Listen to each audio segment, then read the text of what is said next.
Hello and welcome back to Boring Dad Gaming, where today we'll be playing some more Tyrion Cuthbert, Attorney of the Arcane.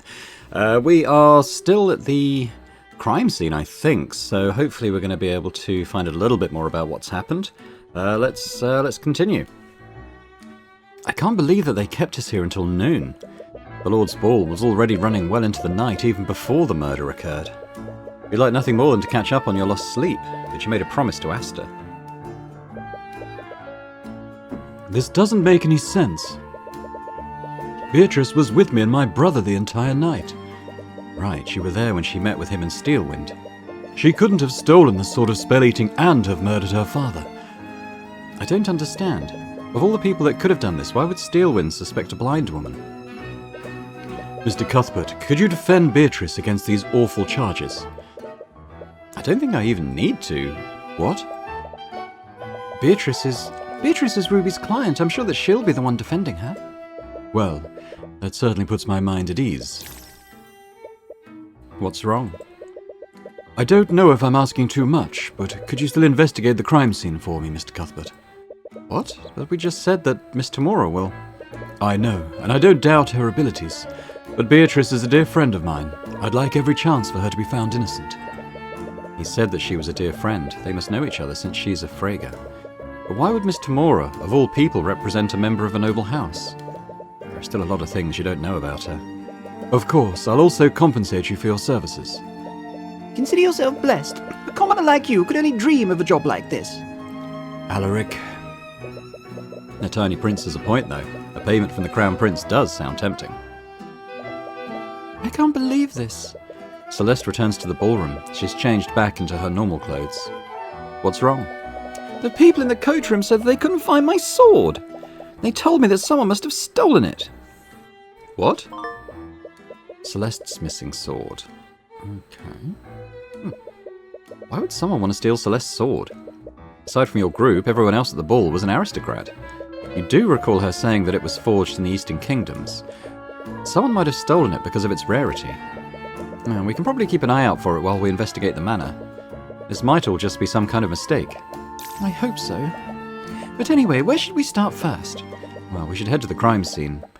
I remember hearing that they found Lord Frege's body in his study. Let's go there. Let's do that.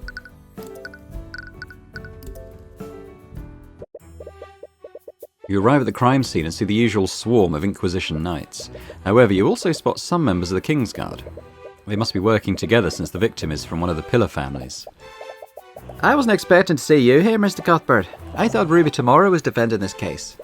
Prosecutor Steelwind approaches you as you enter the study.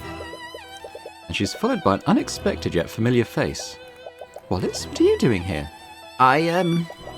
Hayes here is my aide for the investigation.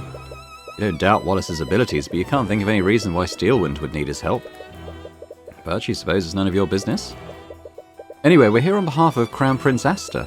He hired us to investigate this case independently. I see. I'm sure he just wants to make sure the investigation goes smoothly. Well, if you're here on behalf of His Highness, I'll do whatever I can to help you. This whole situation is quite unorthodox, but your goal remains the same. Perhaps Steelwind can tell you more about what happened. Alright, let's work through it. What can you tell me about the murder? William Frege was found dead in this room after the lockdown was lifted. Wait, lockdown? What lockdown? From what we can tell, his throat had been slashed open with a letter opener. The cause of death was blood loss. Both of his carotid arteries were severed. Here's the autopsy report if you want a more detailed description. Okay, we've already seen this, didn't we, in the last episode? Were you able to find the murder weapon? Yes, the murderer left it at the crime scene. It was a letter opener owned by the victim. The murderer must have found it in this room and used it. There was one strange detail about the weapon. The handle was completely shattered. I'm not sure what to make of that detail, but it's as if something crushed the handle using tremendous force. Possibly not the monkey, then. But we'll see. The monkey is still my prime suspect. What could have caused the handle to shatter? Maybe it's a very strong monkey. You mentioned that there was a lockdown. When did this happen? You didn't notice? The Inquisition did try to be discreet. But everyone noticed the commotion Beatrice and the two princes made over it. I suppose you two must have been lost in your own little world, weren't you? Oh. Well, anyway, you said that Lord Frege's body was found after the lockdown. That means that something else must have happened prior. Supposedly, someone had broken into one of the Haraldson exhibits. One of the magical artifacts was stolen. So there was also a theft last night. Does the manor's lockdown system behave like the one at the Imperial Academy? The systems are somewhat different. Unlike the Imperial Academy, the lockdown only prevents people from leaving or entering the manor. So not all of the rooms were locked. But what about this specific room? This room does have abjuration walls that lock the door and prevent teleportation in and out of it. And in addition to that, the systems placed an anti-magic field over the manor. An anti-magic field? What is that? Anti-magic field is a spell that nullifies all magic within it. Okay, so let's have a look at this. While concentrating on this spell, the caster forms a 10-foot radius sphere that nullifies all magic within it. Okay, but it was cast over the manor, was it? Any spell effect that enters the sphere instantly dissipates, and any mage that tries to cast a spell within this zone will fail to do so. If this zone of anti-magic overlaps with any other magical nullification effect, the two effects will cancel each other out. I feel like that's going to be important.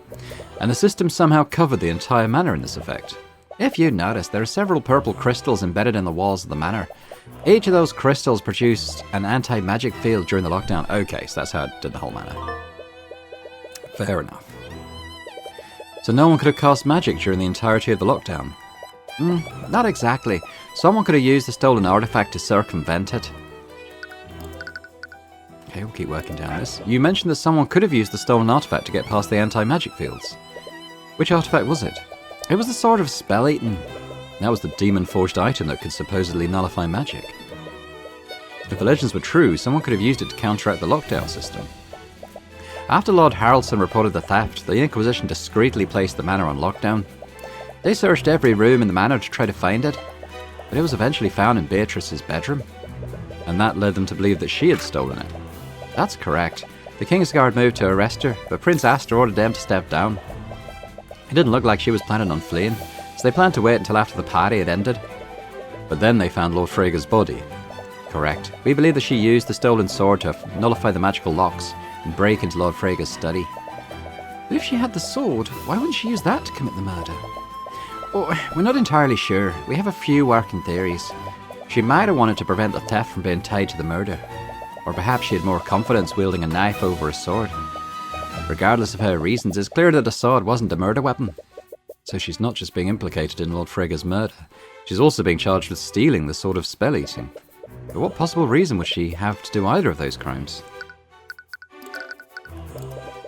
Since the body was found here, was Lord Freyga locked in this room during the lockdown? Yes, William Freyga knew that this room should have been secured. He was supposedly in a bad mood and had locked himself in this room for most of the night.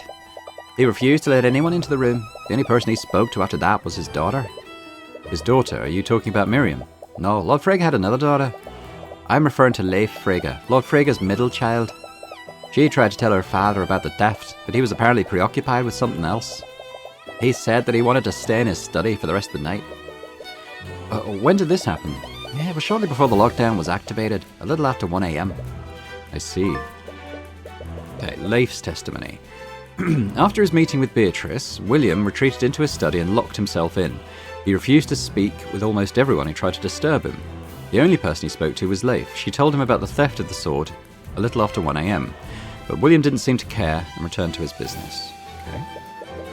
Leif must have been the last person to see Lord Freyga alive then. You should speak with her and get more details about Lord Freyga's actions that night. By the way, Steelwind, do you have a map of the manor? I do. Would you like a copy? Yes, please and thank you. Okay. Got the relevant rooms.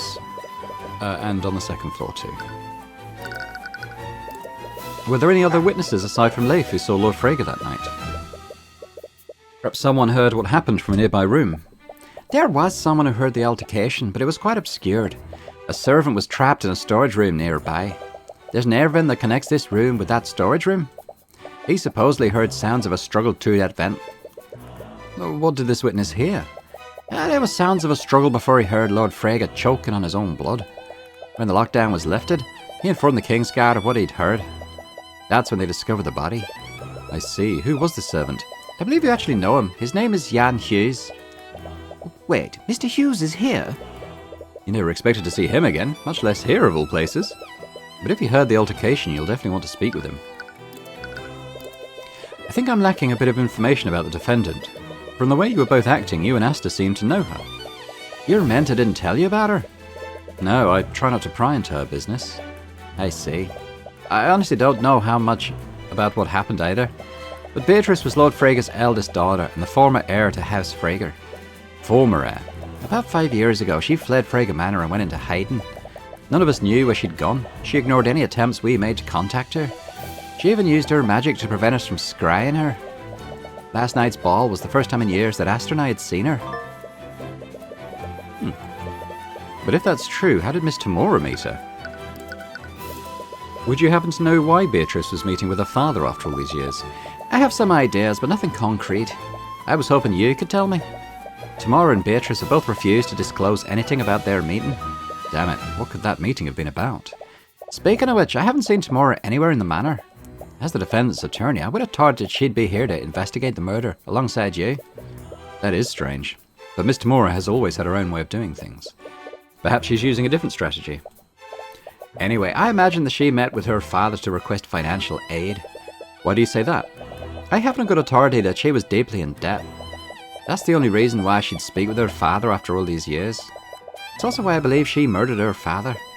You think she murdered him for his inheritance? That's the only motive that makes sense. Alright, there's a lot to work through here. The prosecution will try to assert that Beatrice committed the murder. But what would she have needed to carry out all of the actions described? So the first thing we need to do is narrow down the time in which the murder occurred. Between 1 and 3, isn't it? The body was discovered after the lockdown was lifted. And Leif Freyga saw her father alive before it was activated. He entered his study and she watched as the lock engaged. The murder... when did the murder occur? The murder occurred...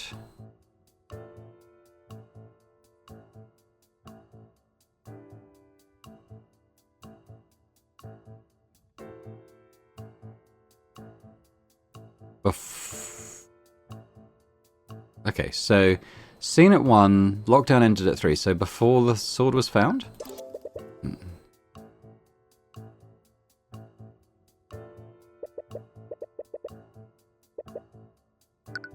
Good after this? Hang on.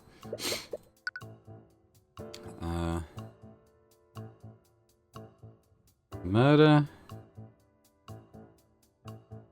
Maybe it's during the lockdown. Right, the murder must have occurred during the lockdown. That means that the murderer somehow got past the abjuration wards that protected this room. Those wards blocked teleportation, and they magically locked the only door leading into this room.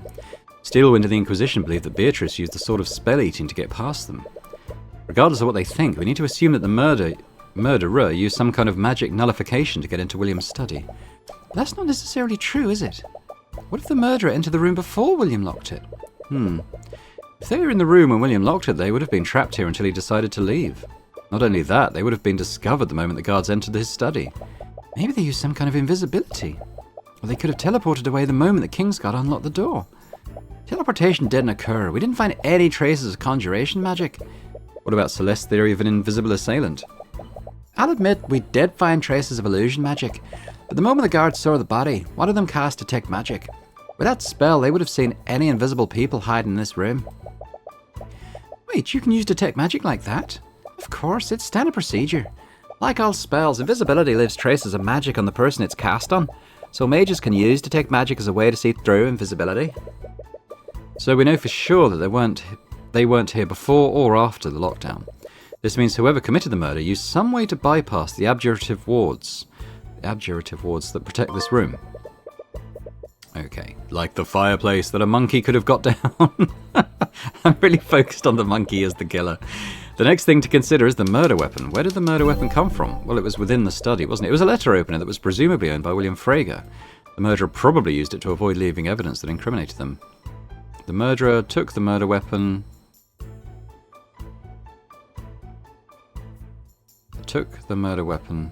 in the study, right? Right, the letter opener came from this room. The murderer probably wanted to avoid using a weapon that would have implicated them. So they decided to use it and leave it here after the deed was done. But that leaves a glaring hole in the prosecution's case. And what would that be, Mr. Cuthbert?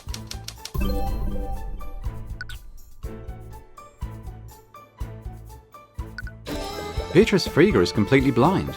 Even if she was somehow able to break into a highly guarded exhibit, how did she slip past the guards and into Lord Frieger's study?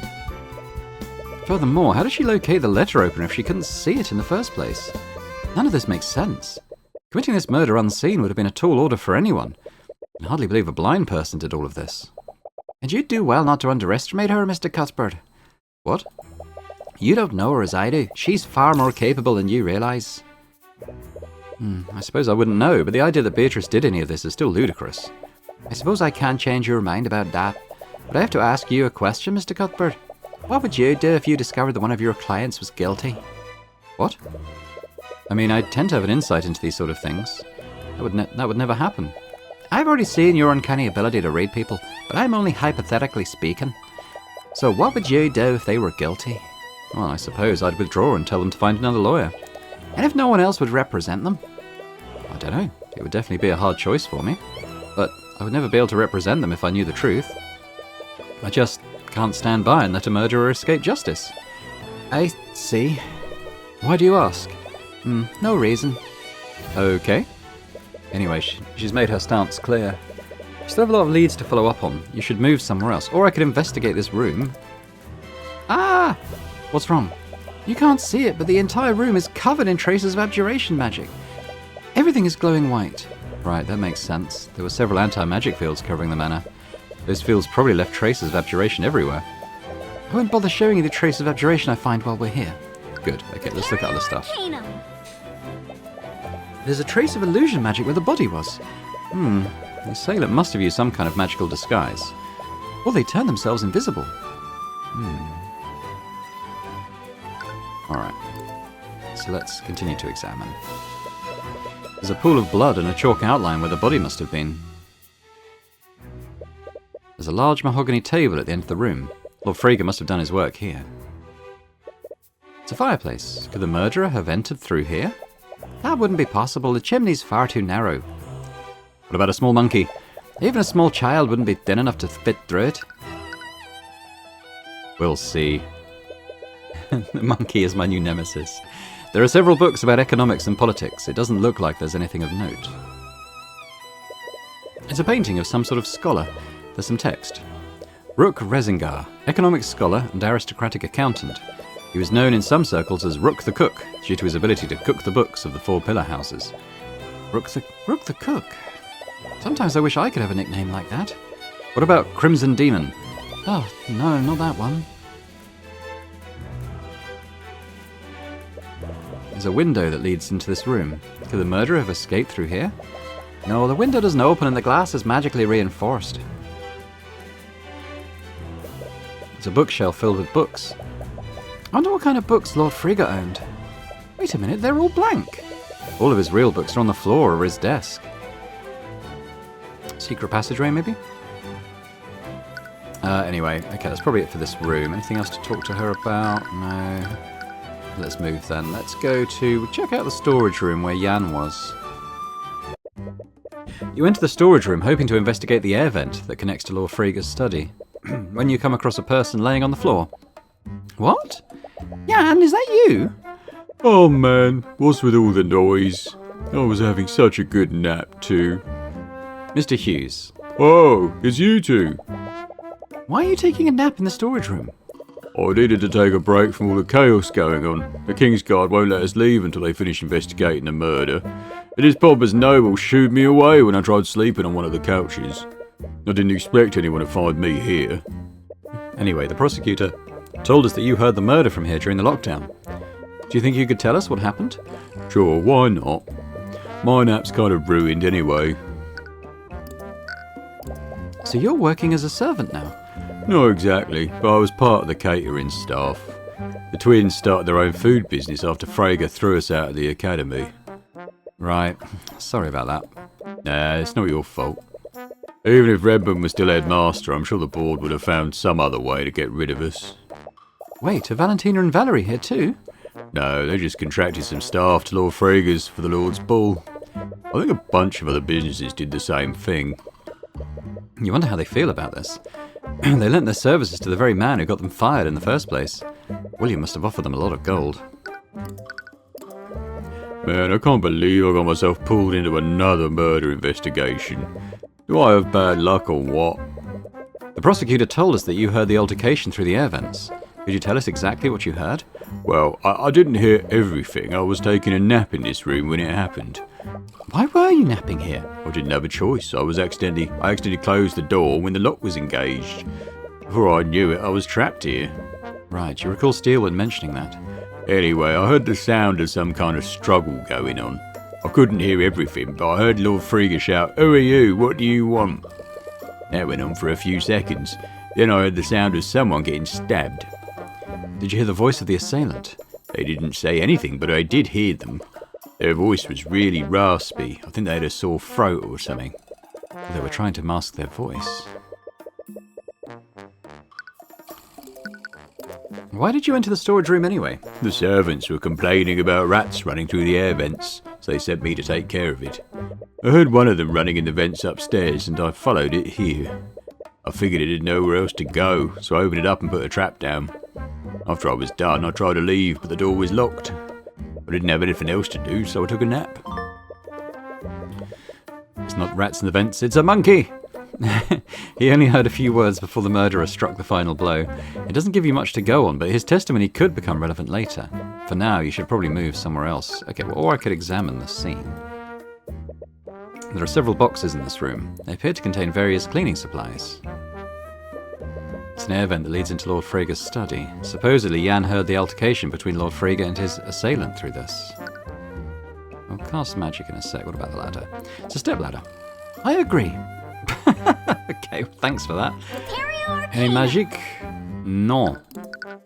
Okay, let's move on then. Beatrice's bedroom then. Come on, Tracker, where are you? Chew! As you enter Beatrice's room, you're unexpectedly met with a large cloud of dust. Wow, this place is not being cleaned. Oh, this is Leaf. Okay. Oh! Your vision clears up and you realise that there's someone else in the room with you. Sorry, I didn't mean to intrude.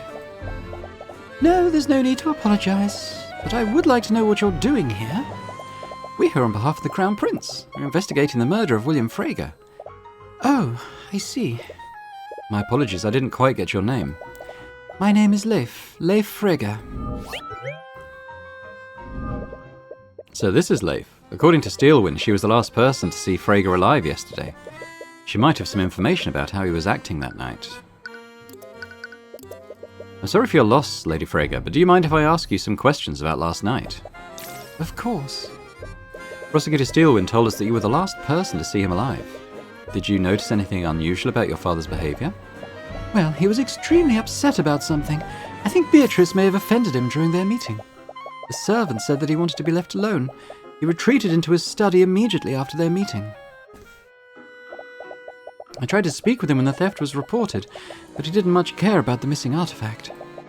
He told me to leave him alone and let the Kingsguard investigate the sword.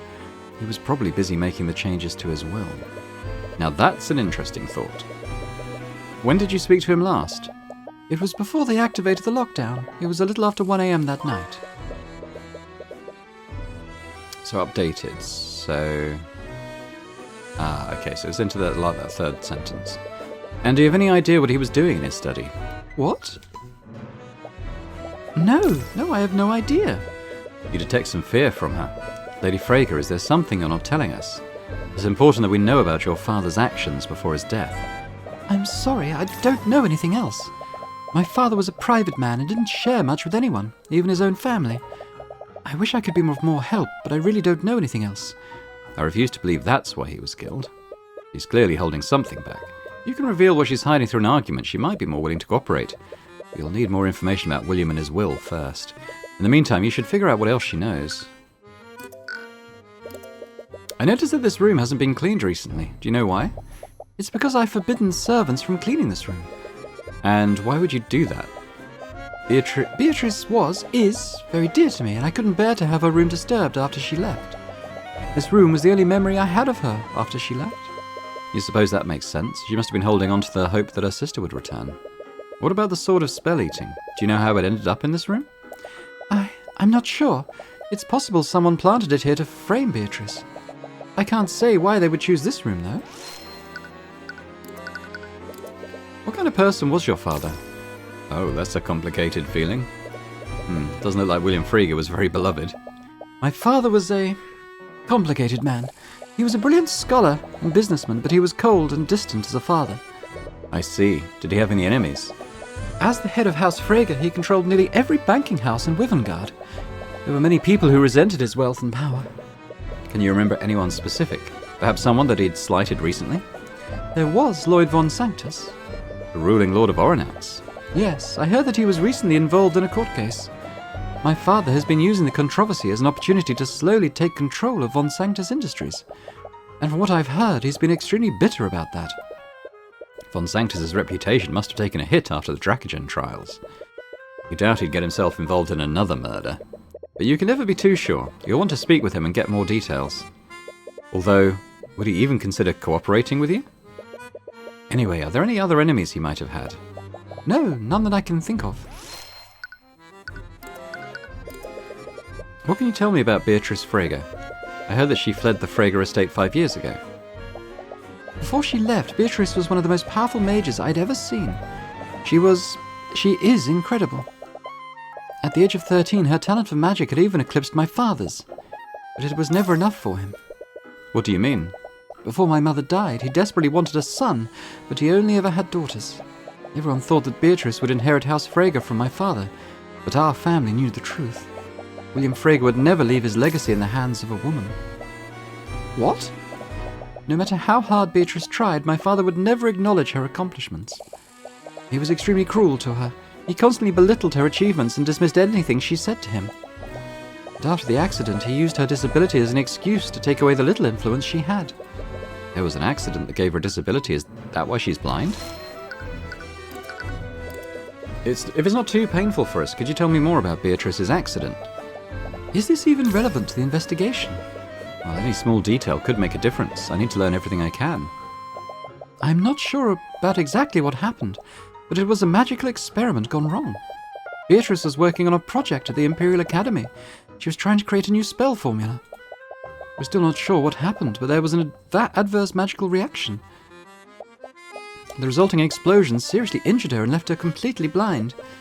Well, I can't imagine how she must have taken that. Actually, she was probably the most unfazed by what happened. But that didn't matter. My father saw his opportunity. He told me that he was relieving her of her duties so that she could recover. But I knew the truth. He was going to take away her political power and social standing. She was reduced to a mere decoration for our home. And that must have been why she left. Did she contact you during the time she was missing? No, no one had heard from her during that time. But as much as I was worried for her, I was also a little happy. Unlike Miriam and I, she had finally broken free from my father. I have no idea what would cause her to return here. So we still need a bit of psychological... I wonder if we can present her with anything that might...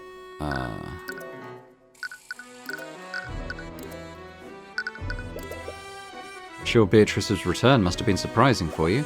It is. To be honest, I've been hoping for years that she'd finally return.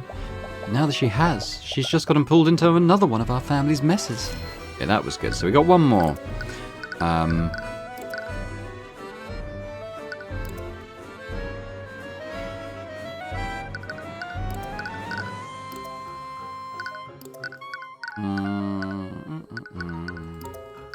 What about the autopsy? That man, he was my father, but I can't say I have fond memories of him. He must have been difficult to deal with.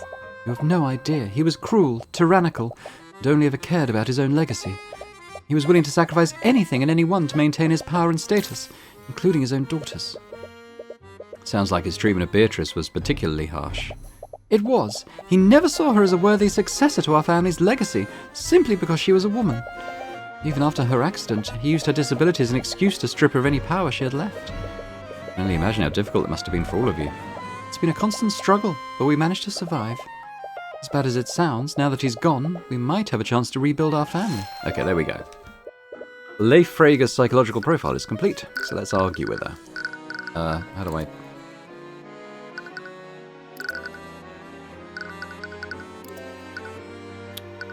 Okay. detect magic in this room. Oh, hello. There's a trace of transmutation magic under the bed. I can't see it clearly. Let me take a closer look. It's Crimson Lotus. What? It's my sword. What? You never knew that her sword had a name. So this is where it's been. Why would it be here? This is also the room where they found the sword of spell eating. Are the two thefts related somehow? Why? The only thing similar about them is they're both swords. There's definitely more to this, but what? Okay, we found Celeste's sword anyway. Huh. Okay, cool. Well, let's... You think you've learned everything you can for now. Perhaps you should move elsewhere, or we could do the... Why can't I do an argument? It's a highly extravagant bed. It looks similar to the one in Miriam's dorm. The dresser, covered in a layer of dust, doesn't look like it's been touched in years. It's a table for guests, but it's extremely dusty.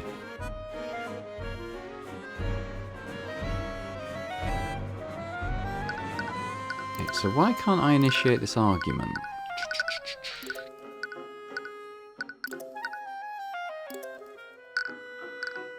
What do you know about the monkey? What can you tell me about this, Lady Freyga? My apologies, I don't think it'll be much help. I'll be much help with that. He's my prime suspect. Okay, well, I guess we'll move. I don't know why I can't do that argument with her, but we'll go to the sitting room, I suppose. You explore the manor further and find one of its many sitting rooms. And there, you happen to spot a very familiar face.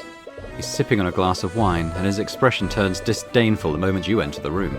Oh, wonderful, as if my day couldn't have gotten any worse. Von Sanctus, what are you doing here? Yeah, the head of a noble house has just been murdered. I can't very well return to Orinax when my affairs are in such disarray. Anyway, forget what I'm doing here. What are you doing here? Oh, I just wanted to have a friendly chat with one of my favourite noblemen. I hear that you've been keeping busy since we last met. It must be difficult losing your empire to House Freyga. Ugh. Tyrion, we do need his help. Is that so? And what makes you think I'd ever help the likes of you? Because it would take suspicion off of you, and let's face it, with your reputation, you could use all the help you can get. How dare you? I'll have you know that I am still a respected member of the nobility. Respected? Is that why everyone is talking about your hand in Justin Way's death? Because the way I see it, being involved in another scandal would destroy what little remains of your reputation. But it makes no difference to me. And to be perfectly honest, I'd like nothing more than to drag you onto the stand and embarrass you a second time. You can practically hear him grinding his teeth together. Very well. If it means I won't have to enjoy your presence any longer, I'll oblige and answer your questions. Honestly, it's just one mess after another with you. Mess? Wouldn't you have much to gain from William Freyga's death? On a surface level, you might be right, but it's far more complicated than that. House Freyga controls the banking houses. They are the main pillar of support for Wivengard's economy. William's death could have unimaginable economic consequences regardless of who inherits his house. I wouldn't be foolish enough to do something like that. That remains to be seen. Think what you will. There are others who would benefit from William Freyga's death. You mentioned that other people would benefit. Who specifically? If I had to venture a guess, I would say Lucio Steelwind benefits the most. Do you mean the prosecutor's father? You just said that Lord Freyga's death could have unimaginable consequences for the economy. Ha! Do you think that brute cares about Wivengard's economy? No. All that man cares about is power. Pure physical power. House Steelwind and House Freyga have been fighting for control of Wivengard for generations. And in this long-lasting era of peace, the Steelwind's military have become far less valuable to the crown. If it weren't for Lady Steelwind's engagement to the Crown Prince, they might not even be considered a pillar family anymore. Ha! The death of William Freyga is probably exactly what Lucio Steelwind has been waiting for. And if our economy were to suffer, it would cause civil unrest. In a scenario like that, the Crown would have to rely on Steelwind's forces to maintain order. That does make sense. But could Arya's father really be involved in this? It's clear that you think Lucio Steelwind would have much to gain, but can you think of anyone else? Well, there is Harold Haraldson. That can't be his real name. But what would Mr. Haraldson possibly gain from Freyga's death? From what I've heard, William was planning to defund the Haraldson Hall of History. Really? Why would he do that? I'm not sure of the specifics. but supposedly Lord Haraldson has refused to omit the less flattering parts of Wivengard's history from his exhibits. He's gotten blatant enough that he's drawn the ire of the king himself. They actually got into a very heated argument during the Lord's Ball about it. I heard that William declared that he would be removing House Haraldson from his estate. You don't want to suspect Mr. Haraldson, but you need to examine every possibility. It's the monkey, I told you! As the curator, he would have the easiest access to the sort of spell-eating, and he could have staged a robbery to cover his tracks. At the very least, you should give Mr. Haraldson a chance to explain himself. What can you tell me about the defendant in this case? What? Well, she's your client. Surely you would know her better than I. Humour me. Well, I'm sure you're aware that she fled the Fragger estate 5 years ago. In doing so, she not only dealt a blow to House Fragger's reputation, but she also directly insulted the Crown Prince by breaking her engagement to him. Wait, Beatrice was engaged to Asta? Well, it was quite the scandal at the time. And Lucio wasted no time in pushing his daughter into Beatrice's place. Oh, is that why those three were so awkward last night? Honestly, the situation is just an absolute mess. And that woman's return will complicate things. Beatrice's return complicates things? What did he mean by that? Do you find Beatrice's return to be inconvenient for you? What are you on about now? Please, don't insult my intelligence, Von Sanctus. Fine. If you must know, my son was arranged to marry William's daughter, Leif. Leif? Since Beatrice showed no signs of returning, it was apparent that Leif would inherit House Fragger instead of her. I know my days are numbered, so I took preemptive action. William wanted a male heir, and I needed to preserve my house, so we both came to an accord. My son and Leif were arranged to be wed. House Von Sanctus would have been absorbed, but at least my Jedon would stand at the helm of House Fragger.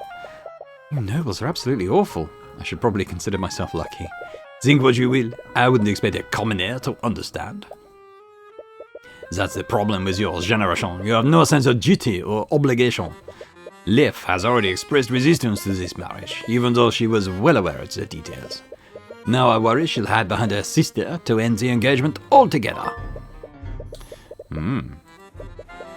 Leif never mentioned any of this, and as much as you hate to think it, William's death would get her out of this arranged marriage.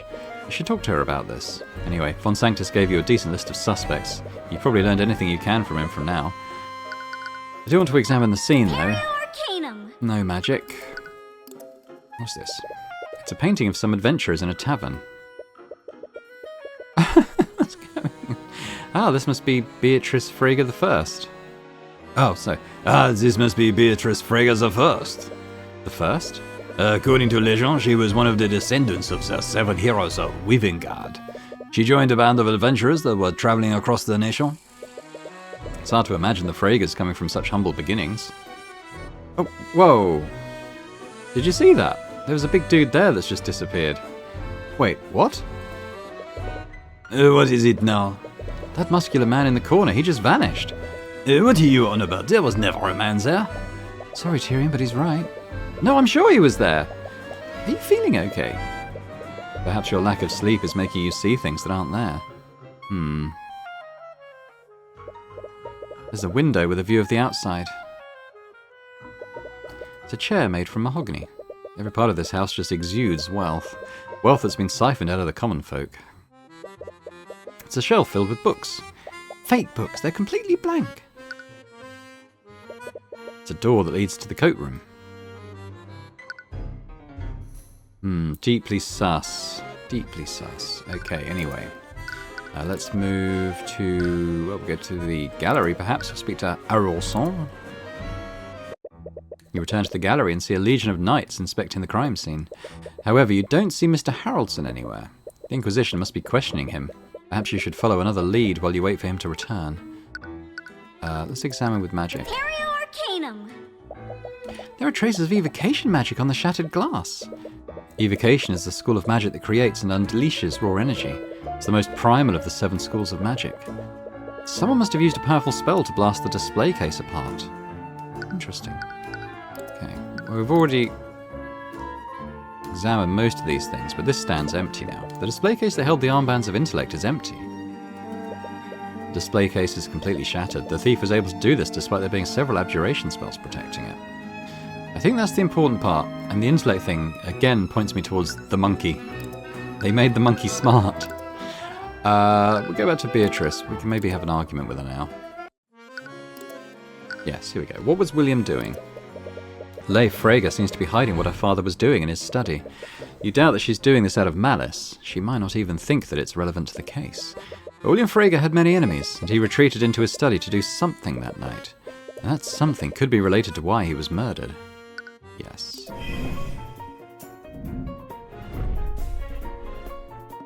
Argument. Okay, let's have a quick look at her profile. So you just met her today and she has no reason to trust you. She believes in Beatrice's innocence over everything else.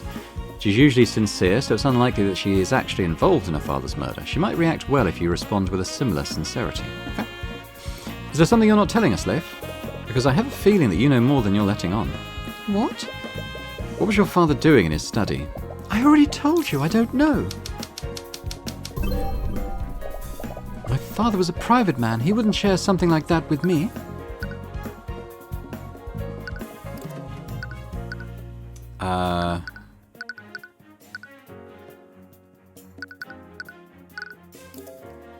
I think there is something that suggests she did know, but I just need to find out what it was.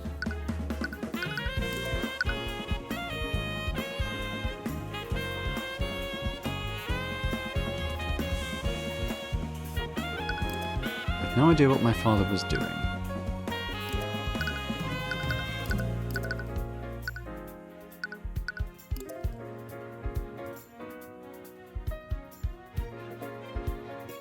Ah. He was making some sort of change to his will, wasn't he? What? Did someone else tell him? Why did you find the need to hide this from us? I didn't! The thoughts you saw earlier seem to disagree with that. We've only just met today, so I understand if you don't trust us. But the Inquisition thinks that Beatrice murdered your father, and they claim that she did so for his inheritance. That's absolutely absurd! Regardless, your father's inheritance is a likely motive behind his murder. Many people would have a lot to gain from his death, including you. Excuse me? I was not involved in this. How could you even think I'd be capable of something like this?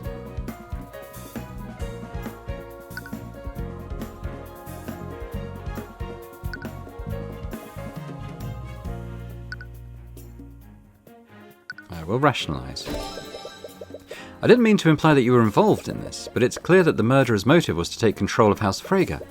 This means that their plan heavily relied on who William was leaving his assets to. So I need to know, Miss Frege, how was your father planning to change his will? I don't know. I was never aware of the details of my father's will. I already told you, my father was a secretive man. He didn't share the details of his estate with me. I was never aware of the details of my father's will. So what? What disproves that?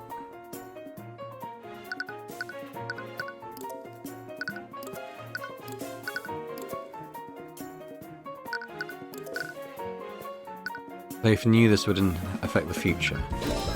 Is that really true, though? What? I already know about your arranged marriage to Jaden von Sanctus. And I also know that as a part of this deal, Jaden would inherit House Frege instead of you. You definitely knew about this, and you heavily resisted the marriage in an attempt to stall it.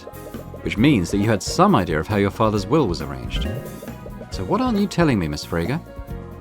I can't trust you. I can't trust you. What? You are here on behalf of the Crown Prince Asta. The Four Pillar families and the Crown have much to gain from my father's death. How can you assure me that this information won't be used against my family? So that's why she's been so secretive.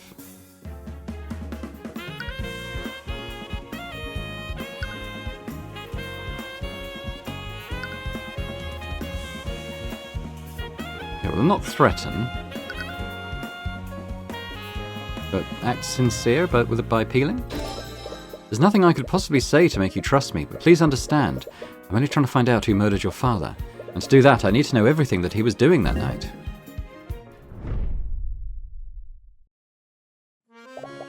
I have no reason to trust you, but somehow I can tell that you're being sincere. Will you really protect Beatrice? You're about to reassure that you will, but something in the back of your mind stops you. I'll get to the truth of what really happened. Okay, if that's truly what you're planning to do, I'll tell you what I know. I wasn't trying to be uncooperative, but I didn't know who I could trust. Considering the circumstances, that's perfectly understandable. I'm not sure why, but my father was extremely upset that night. According to him, Beatrice had returned and was even more impudent than before. He must have been angry about something she said during their meeting. Did he tell you what their meeting was about? He didn't, and I honestly didn't really care. I was just so happy that my sister had finally returned. But my father clearly felt the opposite. Before he entered his study, he told me that he would be pruning the family tree. He was going to disinherit my sister and several other members of our family. He probably started drafting a new will to reflect that decision. Okay. Has anyone found the draft of this will? No, it was one of the first things I looked for after the investigation began. The modified will is missing? You doubt that it would even be enforced. He never got a chance to submit it for probate before he died. But you can't discount the possibility that the murderer destroyed it. Did anyone else know about this? No one. I didn't even tell Lady Steelwind when she was questioning me. Because it would have given Beatrice a motive to commit the murder. Anyway, thank you, Miss Frager. Mr. Cuthbert? Yes? My sister is not a bad person. There's no way that she'd do something like this. Despite what she says, she seems to have some doubts. She's in good hands. Ruby Tamura is the one defending her in the trial, after all. I hope so. Anyway, you think that you've learned everything you can from Leif. There's only one last person to speak with, Harold Haraldson. Harold Haraldson. Okay.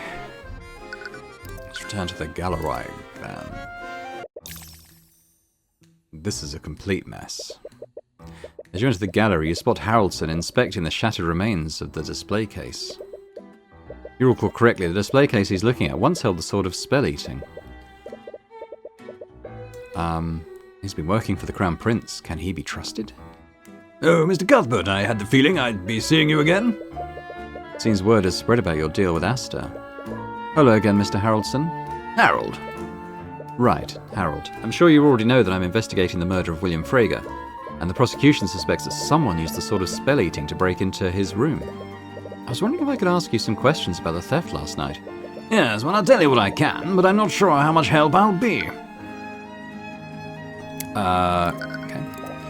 I can't believe a museum owns such a powerful magic item. I would have expected the noble houses to take them for themselves. Well, the nobility of today don't have much use for items such as these. The power of a lord is based on politics rather than magical strength. And a noble wouldn't want to wield the sword of a demon, even if the legends are just stories. A demon? Oh right, the sword of spell-eating is said to have been forged from a pact between a demon and a mage. Isn't making a pact with a demon just asking for trouble? They'd definitely betray you the first chance they got. Well, legends say that demons often drafted blood contracts for this reason. Wait, do you mean like a legally binding contract? Yeah, the concept is similar, but once you sign a blood contract, both you and the demon are magically compelled to fulfill its terms. It's said that violating its terms will result in instant death for the offender, no matter who it is. So I guess there's some protection. Well, as an attorney, I'm sure you understand that it's possible to exploit and use loopholes in any contract. And according to the legends, demons take great pride in their ability to deceive and corrupt people. According to the prosecution, the theft took place during the Lord's Ball. Shouldn't there have been plenty of witnesses in the gallery at that time? Yeah, well, that's the strangest thing. Supposedly, the gallery room was completely empty when it happened. What? That can't be right. And honestly, I have no idea how anyone could produce enough magic to shatter the display case anyway. Were the wards protecting the case that powerful? They were powerful, but that's not the issue here. It would be one thing to dispel the wards and remove the glass protecting it, but it's another thing entirely to completely annihilate the abjuration wards and shatter the glass. Doing something like that would require an extremely powerful spell, far more powerful than what would have been needed. On the night of the murder, someone used a powerful spell to completely shatter the magically protected glass containing it. It was later found in Beatrice's old room. So you're saying that the force applied was excessive? Yes, and that's not the worst of it. It's clear that the sword of spell-eating wasn't the only item that was stolen.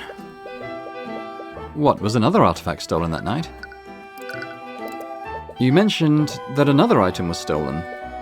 Yes, it's extremely concerning. After the sword of spell-eating was reported missing, I checked the other exhibits.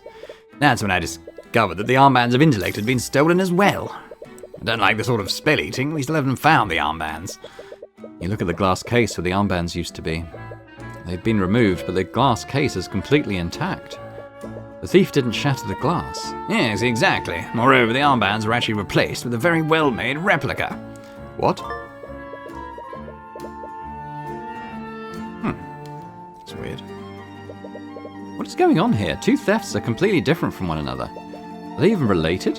Or did two different thieves coincidentally steal from Harold that night?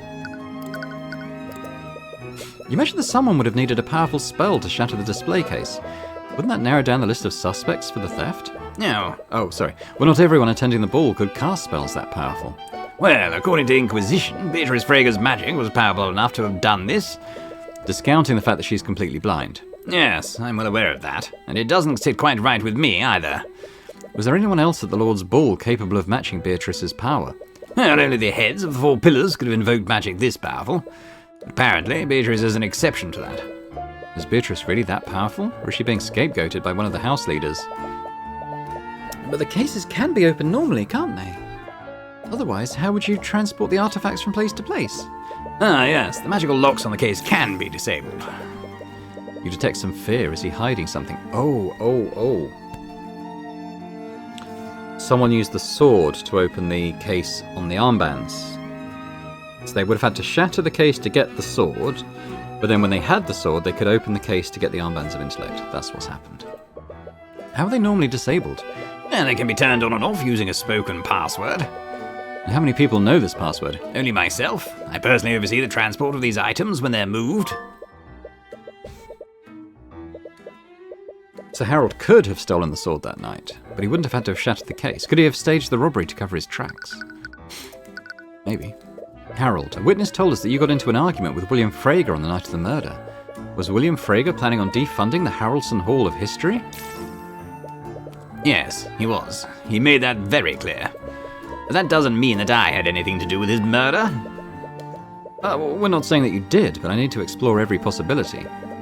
So I need to ask, did your argument that night turn hostile? I'll admit that our discussion turned heated, but it never escalated to threats or violence. How insulting he was, it should have. William was being unreasonable, and I was frustrated. That's all there was to it. He deserved what happened to him. The eye shows more resentment than he's letting on. Did you have any conflicts with him prior to that night? And we have had disagreements in the past. He was receiving pressure from the royal family about what I was displaying in my museum. The king believed that some of my exhibits were too controversial for the public eye. What do you mean? I'm sure you've noticed the rising tensions between the common folk and the nobility. I've never been one to shy away from the bloodier parts of Wivengard's history. The citizens must know about these parts of history, otherwise we're liable to repeat them. However, the king believed that my historical exhibits did nothing but dig up old wounds. Nothing but simpletons, the lot of them. The nobility thinks they can smooth public relations by censoring history, as if they couldn't get any worse. Anyway, it's clear that Harold is passionate about his work. Would that passion drive him far enough to commit murder, though? Well, thank you for your time, Harold. Harold. Did I not say that? I think we'll be on our way now. We have a lot of info, but none of it really leads anywhere. So many people had a motive to murder William Frager, but who actually did it? Perhaps you should take some time to review everything you've learned. Motives aside, let's go over the events that happened that night. It all started when the Sword of Spell-Eating was stolen. They were a powerful mage. We don't have a specific suspect, we do know something about them. The thief is a powerful mage. It would be one thing to dispel the wards and remove the glass protecting it, but it's another thing entirely to completely annihilate the abjuration wards and shatter the glass. Doing something like that would require an extremely powerful spell. Far more powerful than what would have been needed. The thief was a powerful mage. That's the only way they could have shattered the magically reinforced glass. What about Harold? He could have just unlocked it using his password. He could have stolen the sword and staged a robbery, but he couldn't have shattered the glass. Only a powerful mage could have done that, and I doubt Harold would lie about that when we could easily confirm it with Steelwind. Right, but then what happened next? Well, they brazenly stole the Sword of Spell-Eating. This caused Harold to report the theft to the Kingsguard. After Lord Haraldson reported the theft, the Inquisition discreetly placed the manor on lockdown. They searched every room in the manor to try to find it, but it was eventually discovered in Beatrice's bedroom. And that led them to believe that she had stolen it. That's correct. The Kingsguard moved to arrest her, but Prince Asta ordered them to step down. And then there's Leif's statement. My father was extremely upset about something. I think Beatrice may have offended him during their meeting. The servant said that he wanted to be left alone. He retreated into his study immediately after their meeting. I tried to speak with him when the theft was reported, but he didn't much care about the missing artifact. This happened before they activated the lockdown. It was a little after 1 a.m. that night.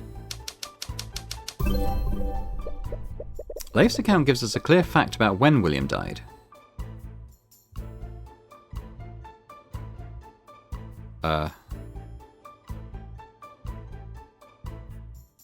After the theft was reported?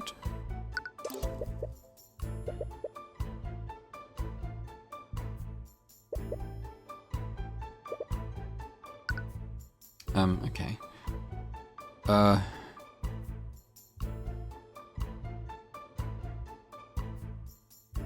does this tell about William Frigga? William died...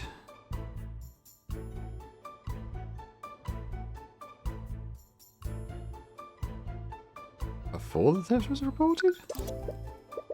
Okay, I'm not quite getting... Oh, before... we've said this already, haven't we? Before the lockdown was lifted. Oh. What?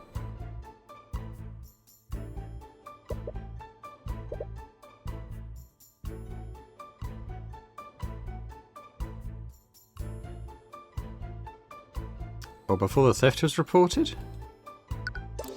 Oh. What am I not getting here? What does this tell us about William Frigga?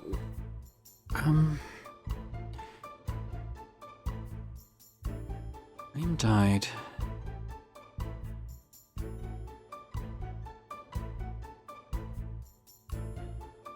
William died before the body was found.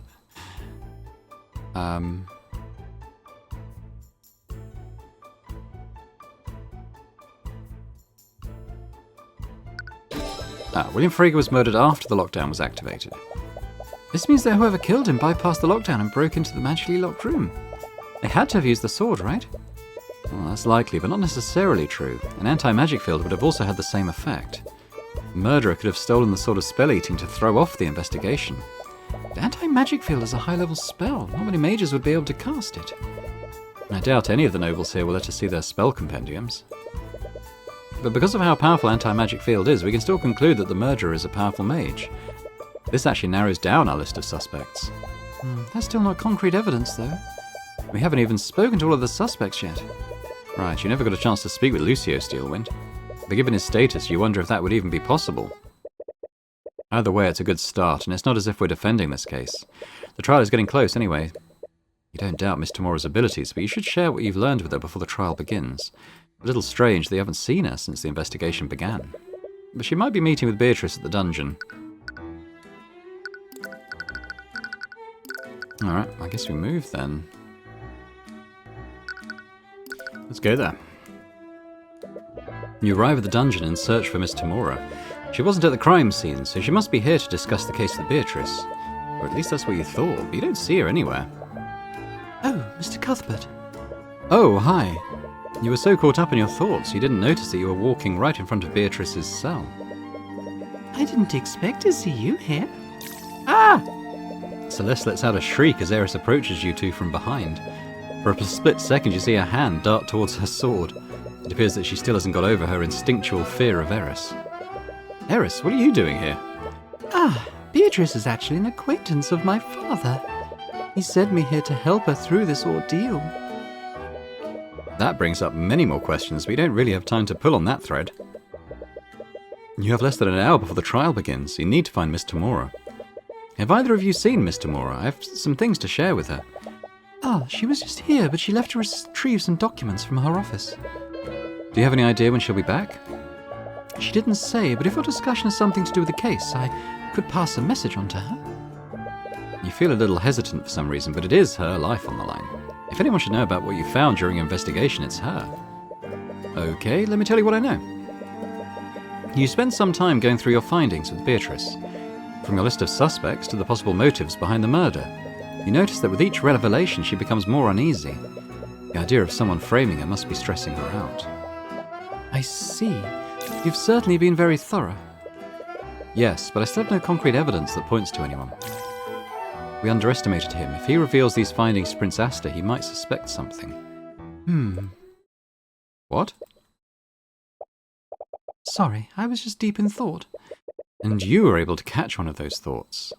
Beatrice, I'm sure you're aware that Prince Asta has your best interests at heart. I know. Even though we haven't spoken for the last 5 years, I still consider him a dear friend.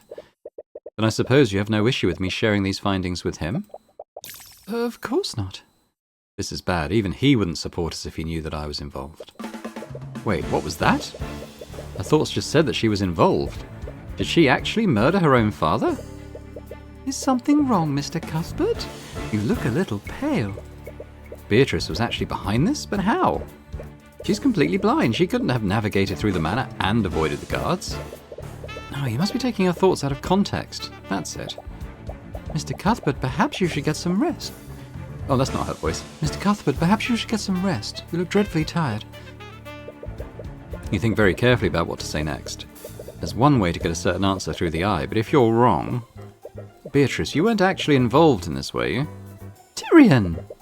You see her gaze narrow in response to your question. Once again, she claps her hands together. She's clearly trying to stay calm.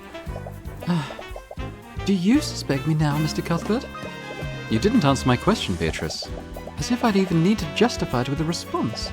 But no, Mr. Cuthbert, I was not responsible for my father's murder. At least not directly. I was technically an accomplice. Ruby didn't kill him, did she? An accomplice? Did she work together with someone? Cuthbert? Mr. Mora. Your mentor seems to have sensed the mood in the air. She raises an eyebrow at you. Mr. Mora, can I speak with you alone for a second? Okay. What's wrong? Is everything okay? Mr. Mora, Beatrice, she actually did murder William Frager. Mr. Mora's gaze narrows. Her eyes dart around the room to make sure the guards didn't overhear you. What are you talking about? How could you possibly know that? I used the Eye of Horus on her. She conspired with someone else to orchestrate William Frager's death. Have you told anyone else about this? No, it's not as if they'd believe me anyway. You're the only other person who knows about my abilities. Okay, just stay quiet about this for the time being. Anyway, I need to get ready. The trial starts in half an hour. What? You're not seriously going to defend her, are you? Of course I am. I'm her attorney. But she's guilty, I saw it. Look, at this point I don't know what you saw. Do you think I can just abandon a client minutes before a trial? No, but... It's not for either of us to decide who's guilty and who's not. Everyone has the right to an attorney. Our court system needs a defense attorney and a prosecutor to keep things fair.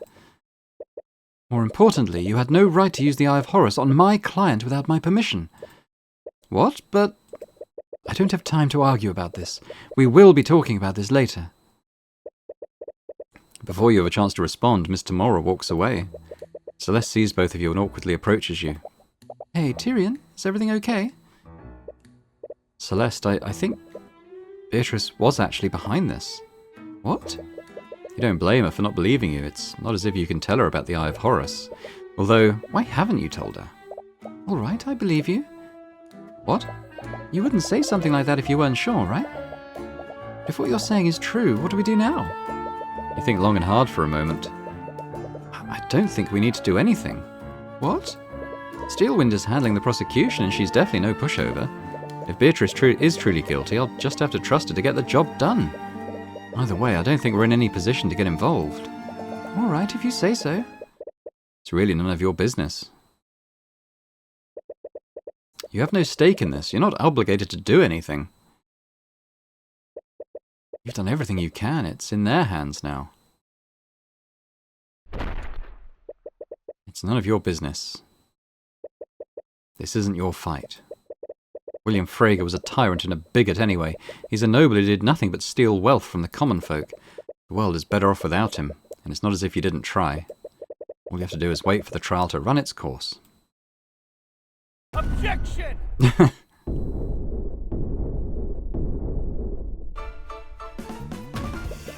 Your Honor, I'm afraid you can't pass a verdict just yet. Mr. Cuthbert? Cuthbert, what the hell are you doing? I don't know. But what I do know is that there was a massive contradiction in Miriam Frager's testimony. Who are you kidding? As if you were ever the type of person to stand by and do nothing. Okay, save our progress, yes. Okay, we'll go down there. And we'll leave it there for now. I think that's probably a suitable point to do so. I think we're going to be entering into a full courtroom scene now, where we're going to be the prosecutor, which is an interesting spin on the formula. Look forward to that. Hopefully you enjoyed this episode. If you did, if you can hit that thumbs up button, that'd be very much appreciated. Be sure to leave me a comment as well. Let me know your theories on what actually happened on the murder, who did it, and how. The monkey is still my prime suspect. I don't even know if that's going to be borne out, but that's definitely where my brain is at the moment anyway. But let me know your thoughts. I'm interested to hear them. And if you're watching this and haven't yet subscribed to the channel, it would be amazing if you could. So thanks very much, and I hope to see you next time. Bye for now.